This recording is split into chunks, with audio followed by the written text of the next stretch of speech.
La chronique, c'est bon pour la santé, votre rendez-vous médical, mais toujours dans la bonne humeur et les bons conseils du docteur Serge Rafal. Bonjour Serge. Bonjour Ilana. Alors Serge, ce matin, on va expliquer comment et pourquoi nous vieillissons et ce qu'on peut ou faut mettre en place pour freiner ce processus, bien sûr, physiologique.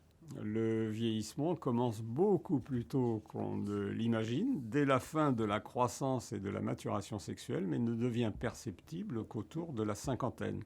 Il consiste en un ensemble de phénomènes qui altèrent l'ensemble des cellules de notre organisme en diminuant progressivement les capacités d'adaptation, de transformation et de reproduction cellulaire.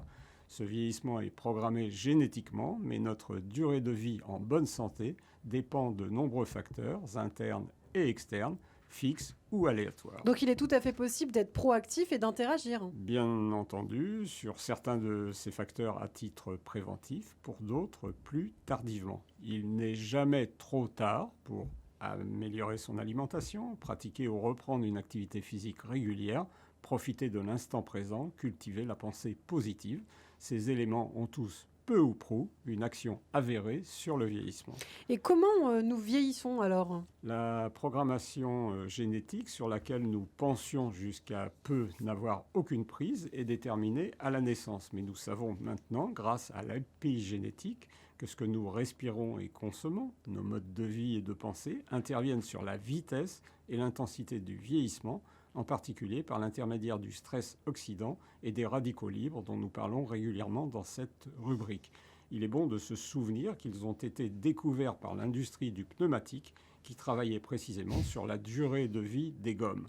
Les radicaux libres, s'ils sont présents en excès, deviennent toxiques pour les membranes et l'ADN cellulaire. Ils accélèrent alors le vieillissement des tissus, à l'origine des maladies neurodégénératives, la maladie d'Alzheimer, le Parkinson, inflammatoires et infectieuses, la cataracte, l'arthrose et l'arthrite, et même des cancers.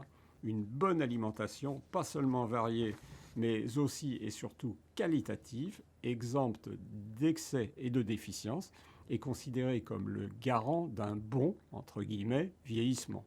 L'alcool, le tabac, la pollution, les particules fines des moteurs, les UV du soleil, les médicaments et diverses drogues, au contraire, l'accélèrent. On peut donc se protéger en fait concrètement grâce à l'hygiène de vie. Évidemment, avec ces deux principaux éléments, une alimentation de qualité qui apporte les vitamines A, C et E, antioxydantes, le sélénium, le zinc, cofacteurs, les vites, les graisses agressives dites hydrogénées ou trans, les additifs, les résidus chimiques, sans oublier une hydratation suffisante et bien choisie.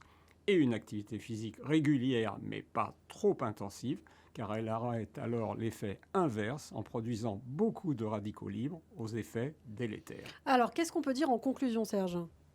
Nul n'est si vieux qui ne compte encore vivre 1 an et si jeune qui ne puisse mourir sur le champ, nous dit un proverbe allemand. C'est vrai que personne n'a envie de mourir trop tôt. Alors mettons en œuvre dès à présent ces mesures d'hygiène de vie, finalement peu contraignantes, qui permettent de ralentir ce phénomène naturel, tant redouté, le vieillissement, et de le vivre en bonne santé relative. Eh oui, si nous tentions de retarder le vieillissement, vous avez bien raison Serge Rafal. Merci beaucoup Serge, on se retrouve au quotidien sur Radio J bien entendu et vous pouvez nous retrouver en podcast sur notre site internet radioj.fr, également en vidéo sur notre chaîne YouTube tous les jours. La chronique c'est bon pour la santé, c'est uniquement sur Radio J.